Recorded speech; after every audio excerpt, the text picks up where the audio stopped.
Día 8 de 50. Cada vez falta menos. Cada vez se siente más cerca. El mundial ya se empieza a vivir, incluso antes de que ruede la pelota. Y mientras contamos los días, mientras la ansiedad crece, mientras empezamos a imaginar alineaciones, favoritos, sorpresas, hay algo que siempre aparece, algo que nunca cambia. La pregunta. Porque no importa el año, no importa el contexto, no importa el país, en cada mundial hay una incógnita que se repite. ¿Quién va a ser el jugador? No el campeón, sino ese futbolista que va a quedar grabado para siempre. Ese que va a aparecer cuando nadie más pueda. Ese que va a cargar con todo. Ese que va a cambiar partidos, y quizás cambiar la historia. Porque los mundiales tienen algo distinto. No premian carreras, no premian estadísticas acumuladas, premian momentos.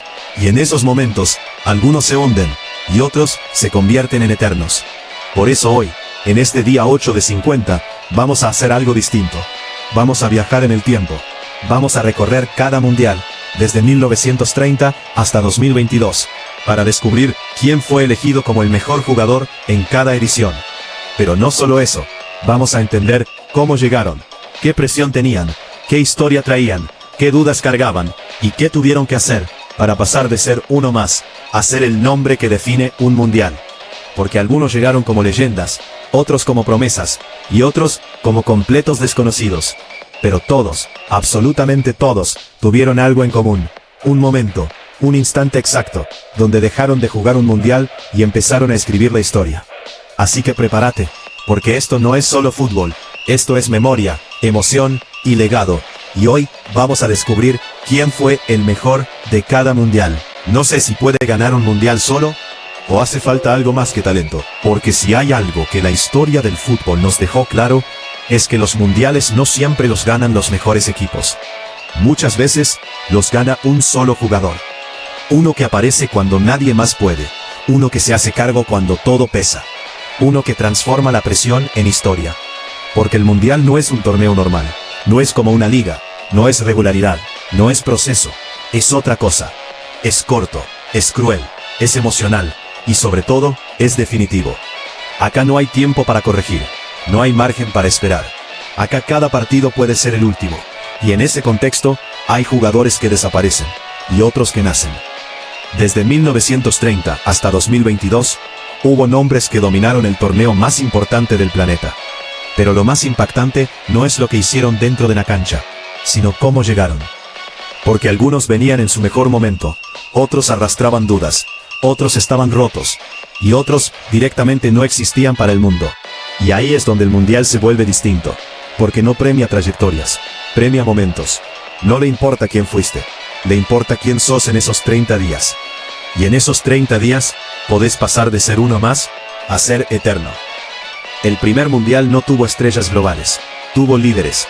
José Nasasi no necesitó goles ni asistencias, porque en esa época, el fútbol no giraba alrededor de números, giraba alrededor de carácter. Uruguay ya venía de ser campeón olímpico, ya sabía lo que era ganar. Y él era el capitán, el que hablaba, el que ordenaba, el que imponía respeto. Era un fútbol más físico, más directo, más primitivo si se quiere. Y en ese contexto, el liderazgo era todo. Ese mundial no lo ganó el más talentoso, lo ganó el más fuerte mentalmente. En 1934 el fútbol empieza a cambiar, empieza a tomar forma, a organizarse, a profesionalizarse. Y ahí aparecen los primeros nombres propios. Giuseppe Meazza no era solo bueno, era distinto. Tenía técnica, tenía gol, tenía personalidad. Llegaba como la gran figura de Italia, como el jugador que tenía que marcar la diferencia. Y lo hizo. Este tipo de casos muestran otra cara del mundial. Cuando un jugador llega en su mejor versión, muchas veces simplemente cumple. No siempre hay sorpresa, a veces hay confirmación. Pero en 1938, el fútbol da un paso más. Deja de ser solo resultado, y empieza a ser espectáculo. Leónidas da Silva no solo hacía goles, hacía cosas que la gente no entendía. Movimientos distintos, recursos técnicos, creatividad pura. Fue goleador con 7 tantos. Pero más allá de eso, fue el primer jugador que convirtió el fútbol en show. A partir de ahí, ya no alcanza con ganar. El público quiere algo más. Quiere emoción, quiere magia. En 1950 aparece una figura que representa perfectamente lo que es el lado oscuro del mundial. Cicinho llegaba como el mejor jugador de Brasil, como el líder, como el distinto. Todo estaba preparado para la consagración. El estadio, la gente, el contexto, todo. Pero el fútbol tiene algo que ningún otro deporte tiene: la capacidad de romper historias en un segundo. El maracanazo no fue solo una derrota, fue una herida. Y ahí aparece una de las verdades más duras del deporte. Podés hacer todo bien, podés ser el mejor, y aún así, perderlo todo. En 1954, el mundo parecía tener un dueño. Ferenc Puskás lideraba a la Hungría invencible. Un equipo adelantado a su época, que goleaba, que dominaba, que parecía imposible de frenar. Llegaban como los favoritos absolutos, no había dudas, no había discusión, era el equipo a vencer. Pero el mundial no funciona así. No respeta procesos, no respeta estadísticas, no respeta lógica. Y cuando Hungría cayó, quedó claro que en este torneo, nada está asegurado. Y entonces llega 1958, y todo cambia para siempre. Pelé aparece sin aviso, sin historia, sin presión. 17 años, un chico, uno más, pero en cuestión de partidos. El mundo entiende que está viendo algo irrepetible. Goles en semifinal, goles en final, jugadas que no correspondían a su edad, ni a su contexto. Ese mundial no solo coronó a Brasil, creó un mito. Y ahí nace algo que se va a repetir durante décadas. El mundial como escenario de nacimiento de leyendas. En 1962, el fútbol vuelve a demostrar que siempre hay un plan B. Pelé se lesiona. Brasil pierde a su mejor jugador. Todo parece complicarse. Y en ese vacío aparece Garrincha. Un jugador impredecible, caótico, imposible de marcar. No estaba pensado para liderar, pero lo hizo. Se hizo cargo, jugó, asistió, definió, dominó. Ese mundial demuestra algo clave: cuando el sistema falla, el talento aparece. En 1966, el fútbol se vuelve más calculado, más táctico, más estructurado. Y ahí entra en escena Bobby Charlton. No era el más espectacular, no era el más llamativo, pero era el más completo. Inglaterra jugaba en casa, con toda la presión, con toda la obligación. Y Charlton fue el equilibrio perfecto. Inteligencia, timing, lectura del juego. Ese mundial deja otra enseñanza: el talento sin control no alcanza, y el control sin talento tampoco. En 1970, el fútbol toca el cielo, y otra vez aparece Pelé, pero ya no como promesa, sino como símbolo. Este no fue su mundial de explosión, fue su mundial de consagración definitiva. 4 goles, 6 asistencias, participación constante, liderazgo silencioso. Brasil jugaba como nunca, y él hacía que todo pareciera fácil. Ese mundial no fue una competencia, fue una exhibición de lo que el fútbol puede ser cuando todo encaja. En 1974, el cambio ya no es físico, es mental. Johan Cruyff no solo jugaba bien, entendía el juego como nadie. Movilidad, inteligencia, ocupación de espacios, una forma completamente nueva de ver el fútbol. Holanda no ganó, pero dejó una huella que sigue hasta hoy. Porque hay jugadores que no necesitan títulos, necesitan impacto. En 1978, el mundial vuelve a su esencia: elegir a un héroe en el momento justo. Mario Kempes no era el más reconocido, no era el foco mediático, pero tenía algo que en estos torneos vale más que cualquier otra cosa: aparición, goles importantes, liderazgo en momentos clave, una final inolvidable. Ese mundial demuestra que no importa el contexto previo, importa el presente. En 1982, el fútbol escribe una historia que parece imposible. Paolo Rossi venía de una sanción, sin ritmo, sin confianza, sin continuidad. Era una incógnita, una apuesta, casi un error. Y de repente explota. Goles decisivos, actuaciones clave, campeón del mundo. El fútbol tiene esa capacidad única: transformar al más cuestionado en el más importante. Y en 1986, el mundial alcanza uno de sus puntos más altos. Diego Maradona no solo jugó bien, dominó todo. Cada partido, cada jugada, cada decisión pasaba por él. 5 goles, 5 asistencias, pero eso no explica lo que hizo. Fue control, fue talento, fue personalidad, fue todo. Ese mundial instala una idea que todavía genera debate: que un jugador, en su mejor versión, puede ganar un mundial casi solo. En 1990 el fútbol cambia de tono, se vuelve más cerrado, más defensivo, más tenso. y en ese contexto aparece una historia completamente inesperada. Salvatore Schillaci era suplente, sin historia, sin cartel. Pero el mundial no pregunta quién sos, pregunta qué haces. Y él hizo goles, muchos goles, en momentos clave. Terminó siendo la figura, porque el mundial siempre deja espacio para lo inesperado. En 1994, el torneo vuelve a lo previsible, pero no por eso menos impresionante.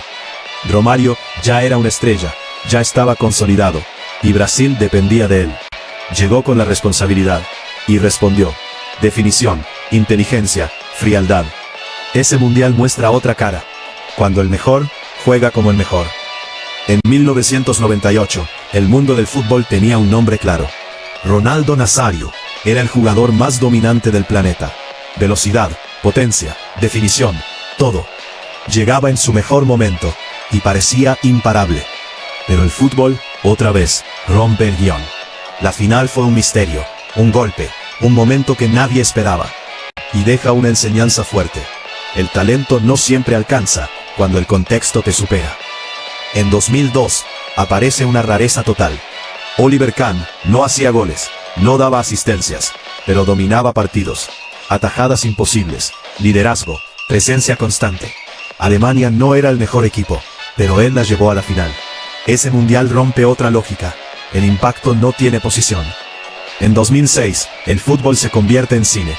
Zinedine Zidane llegaba en el final de su carrera, con dudas, con críticas, pero con una última oportunidad. Y la aprovecha. Lidera, aparece, marca, domina. Hasta que todo termina de una forma inesperada. Porque el fútbol no siempre tiene finales felices, pero sí finales memorables. En 2010, el protagonismo lo toma alguien fuera del radar. Diego Forlán no era favorito, no jugaba en una potencia dominante, pero hizo un mundial perfecto. Goles de lejos, de cerca, liderazgo, carácter. Uruguay vuelve a competir, y él es la cara visible de todo. Porque a veces, el mejor no es el más famoso, es el que mejor rinde. En 2014, el mundial se convierte en una carga emocional. Lionel Messi llegaba como el mejor del mundo, pero con una deuda enorme con su selección. Cada partido era una prueba, cada jugada un juicio. Y aún así, respondió. Goles importantes, liderazgo silencioso, una final. No alcanzó para ganar, pero cambió algo más importante, la percepción. En 2018, el fútbol elige a un líder distinto. Luka Modric no era el más mediático, no era el más ruidoso, pero era el más constante. Control del juego, inteligencia, sacrificio. Croacia llega a una final histórica, y él fue el motor. Ese mundial demuestra que no todos los líderes son visibles, pero todos son necesarios. Y en 2022, se cierra una historia que parecía eterna. Lionel Messi llega distinto, sin ansiedad, sin esa presión que lo acompañó durante años. Más maduro, más completo, más libre. Y cuando un jugador así llega a un mundial, pasa lo que tiene que pasar. Goles, asistencias, liderazgo, momentos clave. Pero sobre todo, contexto. Era su última oportunidad, su última historia, y esta vez, la escribió como quería. Mi predicción sobre quién será el mejor jugador del Mundial 2026. Si tengo que elegir uno solo, sin vueltas, Kylian Mbappé. Es el candidato más completo para ser el mejor jugador del Mundial 2026. Va a llegar en la edad perfecta. Ya sabe lo que es dominar un mundial. Aparece en momentos grandes y además juega en una selección que seguramente va a ser protagonista. No es solo talento, es contexto, experiencia y mentalidad. Y en los mundiales, esa combinación casi siempre marca la diferencia. Después de todo este recorrido, queda algo claro. Los mundiales no son solo fútbol, son relatos. Relatos de presión, de caída, de resurrección, de talento llevado al límite. No importa cómo llegues, no importa lo que hiciste antes, no importa lo que digan de vos. Porque cuando empieza el mundial, todo se borra. Y ahí, en ese escenario, en esos pocos partidos, en esos momentos que no vuelven, algunos jugadores hacen algo que el resto no puede. Dejan de competir, dejan de jugar, dejan de ser parte del juego,